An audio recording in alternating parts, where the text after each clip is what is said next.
Good evening, guys. Welcome to Talking Pigskin. Today, we're going to be talking about the AFC and NFC South. Last week, we went over AFC and NFC West. I gave you my predictions. Some of you reached out to me with some questions. Thanks for that. I hope my answers were satisfactory. Same thing, I will be doing the previews for these two divisions in the South and to see how they are shipping out for a 2017 season. So without further ado, let's dive into AFC South. And the first team, yes, shocker, I have the Tennessee Titans winning the division at 10-6. Now, Marcus Mariota's third year in the league, he should take a big leap into his career with the addition of Eric Decker, with Derrick Henry and DeMarco Murray running the ball. I believe this Titan offense is primed to have a great season. The Titan defense also added a few pieces, most notably Sylvester Williams off the Broncos, the nose tackle, and Logan Ryan from New England, the corner. This team looks very solid in both offense and defense, especially in that weak division. I think they can have a 10-6 record and win the South. The next team I have in this division is the Indianapolis Colts, also known as the 8-8 team. Without Andrew Luck, this team is at best 1-15 or 2-14. Scott Tolzien is not the best quarterback to back up Andrew Luck. The guy is so damn good. He's almost as good as LeBron in basketball, just in terms of how valuable he is to his team. He's absolutely going to be missed with the first couple of weeks if he is not fully good to go by then. But if Andrew Luck does play, I still think the Colts will not be able to support him. They will not be able to carry him with that weak defense they have, even though they've made some additions here. Most notably, Barkevious Mingo from the Browns and Jabal Shaw from the Patriots in the linebacking core. I still think that defense is very weak. However, if Andrew Luck stays upright, they can maybe try to push for a wild card. I have them finishing at 9-7 this year, pending Andrew Luck's health. Moving on to the Houston Texans, I know a lot of people are raving about Deshaun Watson and the Texans defense. However, I just don't see it this year. Last year, Brock Osweiler was very mediocre. Tom Savage to come in and save the season for them, or try to. They won a very weak South Division, and they played the Raiders without Derek Carr, hence why they were able to advance to Foxborough and get decimated. I don't see any of that happening this year. I think Tennessee Titans will definitely sweep them in the division, and I don't think Texans will make much noise. I do think Deshaun Watson will have a very good year as a rookie. I think he will come in midweek, not midweek, mid-season to take over Tom Savage. DeAndre Hopkins, Jalen Strong will be starting off the year in Will Fuller's absence, so I think the offense will be all right. And as for the defense, Clowney and Watt, they're going to do their thing.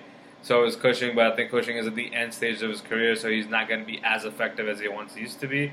So let's see how the Texans do. I have them at 7-9. And the last place team in this division is, no surprise, the Jacksonville Jaguars. Blake Bortles has been on a pick six frenzy in training camp, which is not cool. There's actually a video that's out where Allen Robinson called him out on his inaccuracy. This is not looking good for Blake Bortles. Although Tom Coughlin took over that team in the front office, I believe he can turn this team around. Let's keep in mind he also did take this team to the AFC title game with Mark Brunell in the late 90s. So with him at the helm and with Doug Marrone coaching, who's a very underrated coach in my mind, I think the Jaguars will be primed for success in a couple years' time, just not this season. I think Blake Bortles will have a horrific season. The defense is all right with Calais Campbell coming in. This should be pretty good. Their backfield is very loaded with Leonard Fournette, T.J. Yeldon, and Chris Ivory. One of them has to get cut. I'm going to assume it's Ivory because he just can't stay healthy on the field.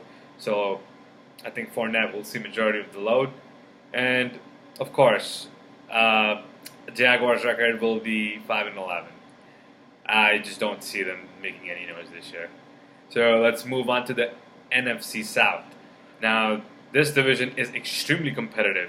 You have Matt Ryan, Jameis Winston, Cam Newton, and Drew Brees at the quarterback spot.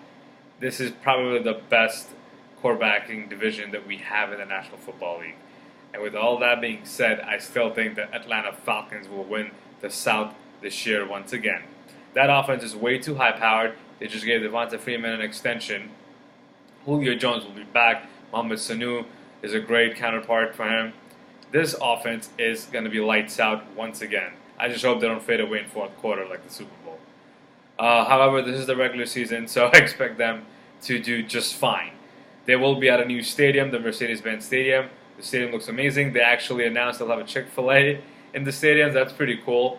I was down in Atlanta a couple of months ago, and I did see the construction site for the stadium. It looks great. I'm sure the Falcon fans will have a great time in there. As far as their defense, Dontari Poe will be joining that defense, as well as the return of Desmond Trufant. Mind you, he missed this season last year. He's a great corner, so I hope he will be able to come back strong. The Falcons will win the division at 10-6. The next team I have is the team that we're seeing in Hard Knocks currently, which are the Tampa Bay Buccaneers. Jameis Winston is such a likable character. You want him as a quarterback. That offense should be good this year with Deshaun Jackson and Mike Evans on the outside, and with Doug Martin running the ball. O.J. Howard from Alabama, a rookie tight end, should add a little more firepower to this offense as well. Gerald McCoy will be leading that defense. I saw Brent Grimes on Hard Knocks balling out. He did get injured, but I think he'll be ready for the season opener. The Bucs will have a very good season at 9-7. Will they make the wild card? Stay tuned for that for another time. Moving on to the Carolina Panthers, I have them at 8-8 with the addition of Christian McCaffrey and Curtis Samuel, both rookies. I think this offense can definitely be better than what they had on the field last year. Also, Kelvin Benjamin, who did shed a few pounds since reporting training camp, so he's good to go. This offense was not that great last year, but with the addition of the rookies and with the return of Kelvin Benjamin, I do see them do a decent job. Cam Newton has to stop taking unnecessary hits, so I hope he passes a lot more out of the pocket this year as opposed to using his legs and just taking roughing the passer calls nonstop, although he barely gets a few. But I have them finishing at 8-8. The defense will be good, although Sean McDermott left to coach the Buffalo Bills. Not sure who's in charge of that defense, but I have Ron Rivera. I trust Ron Rivera to have that defense ready to go. However, in that competitive division, I just don't see them holding the other teams into a marginal total. So I have them finishing at 8-8 and missing the playoffs for sure. And last, unfortunately, as much as it hurts for me to do this, but one of my favorite guys, Drew Brees, and the New Orleans Saints, I have them finishing at 6-10, simply because this defense is non-existent. And the offense, with the addition of Adrian Peterson, and they already have Mark Ingram, you have Mike Thomas saying they're one of the best receiving core with Willie Snead and another Ted Ginn. I think this offense will be lights out as usual, especially when you have Drew Brees quarterbacking it. I just don't see that defense do anything for them, even though, they have they have pieces here and there, and Cameron Jordan and a few other stars, but I just don't see that defense do anything in this division. So I had them at 6-10. So there you have it. Those are my predictions for AFC and NFC South. Please let me know what you guys think. Comment, like, subscribe. You can also find me at Twitter at Talking Pigskin. I definitely want to launch a Instagram page soon, so be sure to look out for that. And any questions, comments, concern about the season, send them my way. And next week I will see you with the AFC and NFC North preview. Have a good night.